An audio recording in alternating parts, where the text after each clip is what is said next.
Pencegahan nyeri pinggang bawah.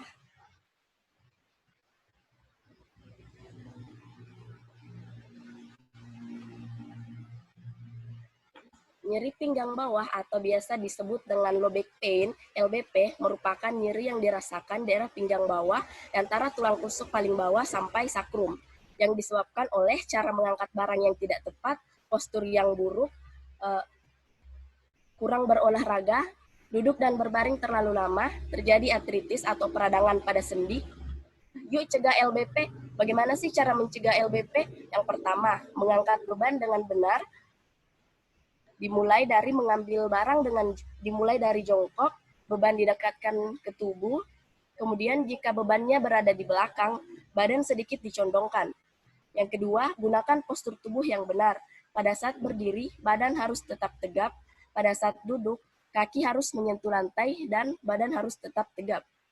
Pada saat tidur, jangan menggunakan bantal yang terlalu tinggi dan jangan tidur dengan tengkurap. Berikut ini hal-hal yang harus dilakukan di rumah untuk mengatasi dan mencegah low back pain adalah dengan melakukan peregangan secara rutin 3-2 kali seminggu di rumah setiap pagi sampai sore. Gerakan-gerakan ini yang pertama, menaikkan salah satu kaki di kursi yang tingginya sekitar 30 cm, kemudian mencoba meraihnya dengan tangan. Yang kedua, posisi seperti kucing, kemudian menaikkan punggung atas. Yang ketiga, berbaring, kemudian menaikkan salah satu kaki di lutut, selanjutnya diarahkan ke dada. Yang keempat, berbaring dengan tangan terlipat di atas kepala, kemudian pinggang didorong ke bawah.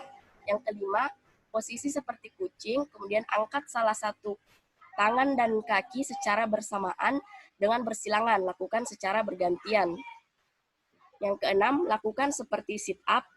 Kemudian yang terakhir, baring miring, gunakan siku sebagai tumpuan, kemudian angkat pinggang hingga tulang belakang lurus. Jika terjadi nyeri, kompres menggunakan air hangat atau air dingin.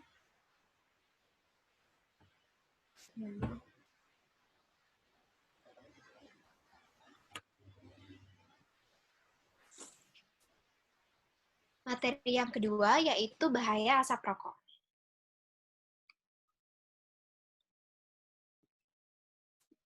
Indonesia merupakan negara dengan konsumsi rokok terbesar di dunia, yaitu pada urutan ketiga setelah China dan India.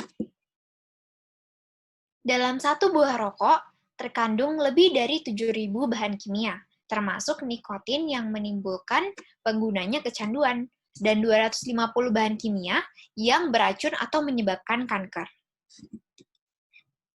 Banyak penyakit yang disebabkan oleh asap rokok, mulai dari kanker paru-paru, asma, PPOK, tuberkulosis, penyakit pernafasan lainnya, dan menurunnya sistem paru, diabetes tipe 2, demensia, menurunnya tingkat kesuburan, disfungsi ereksi, sindrom kematian bayi mendadak, menopause lebih awal, kelainan kelahiran, kehilangan penglihatan dan pendengaran, penyakit saluran cerna, sistem imun turun, tulang yang lemah, dan kerusakan kulit.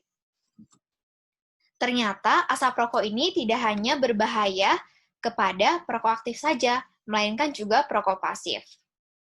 Apa itu perokok pasif? Perokok pasif adalah orang yang terpapar oleh arol atau asap rokok orang lain. Jadi, apabila ada orang yang merokok dan orang yang tidak merokok dalam satu ruangan, orang yang tidak merokok dan menghirup asap rokok daripada orang yang merokok disebut juga perokok pasif.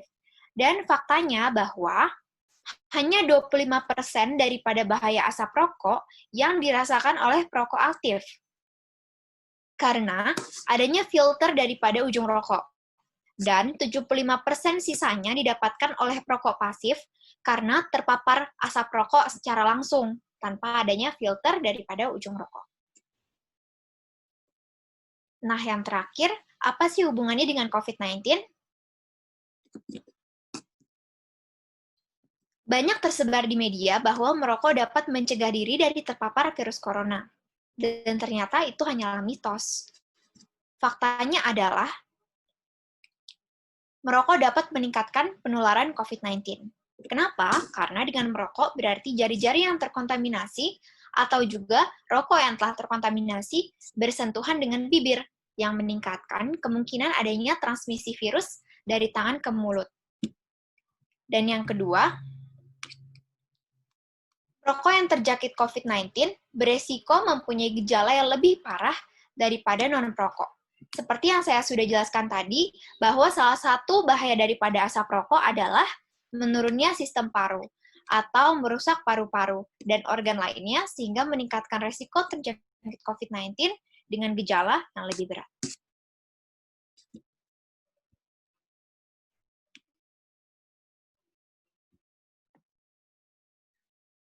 Materi ketiga, penanganan kebiasaan buruk dalam rongga mulut pada anak. Saya akan membahas tentang penanganan kebiasaan buruk dalam rongga mulut anak yang seringkali disepelekan dan dapat berdampak buruk pada kesehatan gigi dan mulut anak. Untuk itu, ini adalah beberapa kasus yang paling sering terjadi. Pertama, penggunaan DOT yang akan mengakibatkan karies atau gigi berlubang sejak dini. Kejadian ini meningkat pada bayi atau anak yang diberikan susu pada jam tidur. Karena pada saat tidur, produksi air liur secara otomatis akan berkurang, sehingga sisa-sisa gula akan menempel pada gigi. Menempelnya sisa-sisa gula ini merangsang bakteri di rongga mulut untuk berkembang biak dan menghasilkan asam yang dapat merusak gigi. Biasanya terjadi pada gigi depan atas, seperti yang terlihat di poster, dan tetapi dapat juga terjadi pada gigi lainnya. Penanganannya yang pertama itu membersihkan gigi dengan kasa atau kain yang bersih, yang lembab selepas minum susu. Terus yang kedua, berikan air putih selepas minum susu yang kita berikan pada DOT berbeda. Kasus yang kedua, bernafas lewat mulut, yang akan mengakibatkan posisi gigi depan maju, karena kebiasaan ini akan menimbulkan tidak normal jalannya otot dan lidah, karena tekanan yang berlebih, dan mendorong pembentukan rahang yang mengakibatkan posisi gigi depan menjadi sangat maju. Penanganannya yang pertama, jika penyebabnya karena terjadi masalah pada pernafasan, segera konsultasi ke dokter, dan apabila terjadi kelainan posisi rahang atau gigi sehingga rongga mulut anak tidak dapat menutup sempurna, konsultasikan ke dokter gigi. Bernafas lewat mulut dapat sembuh dalam perawatan apabila dalam pertumbuhan menuju dewasa masalah pernafasannya sudah kembali normal.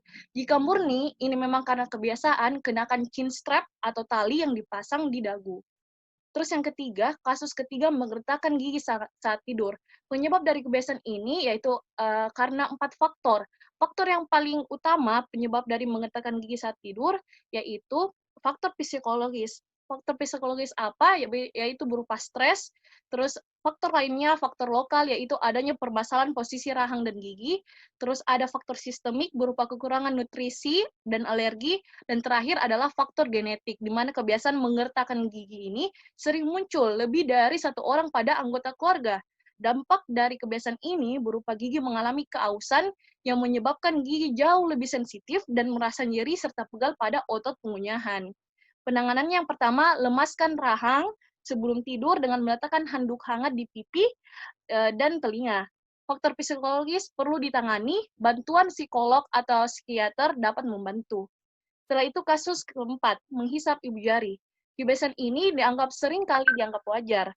Akan tetapi, bila terjadi secara berkepanjangan, sampai fase gigi bercampur akan menghasilkan dampak yang sangat terlihat jelas, berupa gigitan terbuka yang terjadi karena adanya kombinasi tekanan langsung dari ibu jari maupun jari lainnya, yang mengakibatkan terjadinya perubahan pola tekanan bibir dan pipi pada saat istirahat, sehingga posisi gigi pun akan berubah. Penanganannya itu tidak lain tidak bukan yaitu membatasi pergerakan tangan si anak. Yang pertama bisa kita gunakan thumb guard atau pelindung jari. Bisa yang terbuat dari plastik atau akrilik yang kita ikatkan di pergelangan tangan. Terus cara kedua yaitu perban pada siku.